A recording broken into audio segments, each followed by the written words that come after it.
Berikan aku kendali atas komando pasukan, ucap Ghislaine. Di sini Skofan pun bingung. Menurutnya tuan muda yang bodoh seperti Ghislaine masih belum pantas memegang kendali atas komando pasukan. Sontak saja Skofan pun menolaknya. Dengan marah Skofan pun mengatakan, apakah kau pikir perang ini adalah permainan? Meski kau adalah tuan muda, aku tidak bisa memberikan komando pasukan begitu saja. Mendengar hal itu, sontak Ghislaine pun berpikir bahwa reaksinya juga pasti sama seperti Skofan jika ada orang bodoh yang tiba-tiba meminta komando pasukan. Tak lama kemudian, satu orc muncul menyerang mereka berdua. Dengan sontak Skofan pun mengatakan agar Ghislaine segera mundur, dikarenakan Ghislaine masih terlalu muda untuk memimpin pasukan. Di sini Ghislaine pun mengatakan, sepertinya aku tidak punya pilihan lain. Tiba-tiba ia melemparkan pedangnya yang hampir mengenai Skofan. Sontak saja Skofan lalu memarahi Ghislaine dan berkata, apa yang sudah kau lakukan? Saat sedang marah,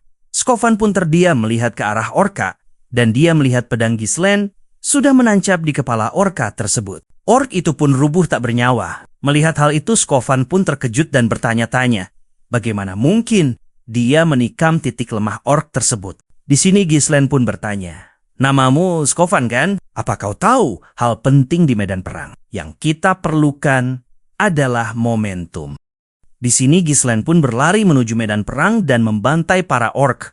Banyak dari para prajurit yang dibuat terkejut oleh Ghislaine. Bahkan Skofan pun hanya bisa terdiam melihat kehebatan tuan mudanya. Di sini Ghislaine pun mengatakan, majulah kalian para orc.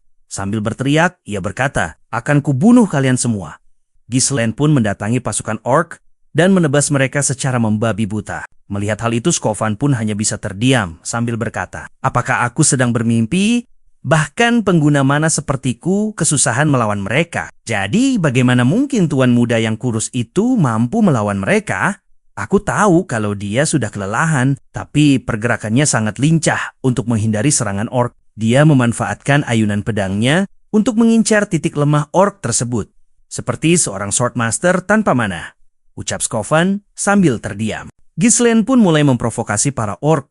Sontak saja para orc marah dan mengejar Ghislaine. Melihat hal itu, para prajurit pun terkejut dan bertanya-tanya apa yang akan Ghislaine lakukan. Di sini Skofan pun bertanya-tanya, apa yang akan Ghislaine lakukan? Menerjang masuk ke dalam pertahanan dan mengalihkan musuh memang bagus. Tapi kenapa sekarang dia malah kabur? Bukankah di arah sana adalah tebing? Ucap Skofan sambil terkejut yang ternyata menyadari tindakan tuan mudanya. Sontak, Skofan pun memerintahkan para prajurit untuk menyiapkan tembok perisai.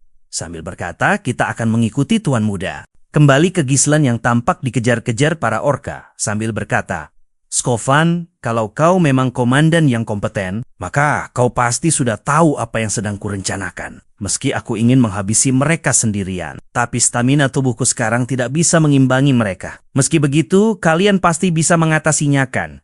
Ucap Ghislaine sambil tersenyum. Di sisi lain, para prajurit sudah bersiap dengan membentuk benteng perisai. Tak lama kemudian, Ghislaine pun melompat ke jurang. Dengan aba-aba Skofan memerintahkan prajurit untuk segera mendorong para orc agar jatuh ke jurang. Dan akhirnya mereka berhasil menjatuhkan semua orc ke jurang tersebut. Dengan panik Skofan berteriak, Tuan muda! Tampak Ghislaine yang bergelantungan dengan menancapkan pedangnya di tebing. Melihat tuan mudanya baik-baik saja, Skofan pun tersenyum dan berkata, raihlah tanganku. Namun Ghislaine yang sudah tidak kuat berpegangan, akhirnya ia terjatuh ke jurang yang sontak membuat orang-orang panik. Scene pun berpindah menjadi gelap. Di sini kita dilihatkan tentang bayangan seseorang gadis yang memanggil Ghislaine dengan sebutan kakak. Yang ternyata itu semua ingatan Ghislaine tentang adiknya yang bernama Elena. Ghislaine pun terbangun di dalam sebuah kamar. Dia pun bertanya-tanya apakah dia masih hidup. Jadi, apakah tadi cuma mimpi? Ucap Ghislaine. Tak lama kemudian datang seorang maid yang memanggilnya tuan muda.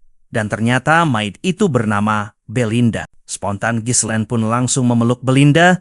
Belinda pun kebingungan dan bertanya, apakah ada yang salah? Di kehidupan sebelumnya, Belinda terbunuh oleh serangan yang dilakukan seseorang. Belinda merupakan sosok pelayan pribadi Ghislaine. Sejak kecil ia selalu mendampingi Ghislaine tanpa memperdulikan tindakan bodoh yang Ghislaine lakukan.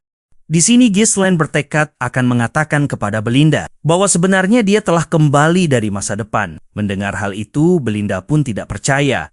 dan dia malah memarahi Ghislaine karena bertindak ceroboh ketika melawan para orc. Belinda pun mengingatkan Ghislaine untuk bersiap menghadiri festival bersama adiknya. Belinda juga mengingatkan bahwa ini kesempatan baik untuk Ghislaine memperbaiki hubungannya bersama adiknya Elena. Ghislaine pun mulai teringat di kehidupan dia sebelumnya bahwa Elena meninggal pada saat acara festival berlangsung. Ghislaine pun bertanya kapan festival akan diadakan. Belinda pun menjawab festival akan diadakan 1 minggu lagi.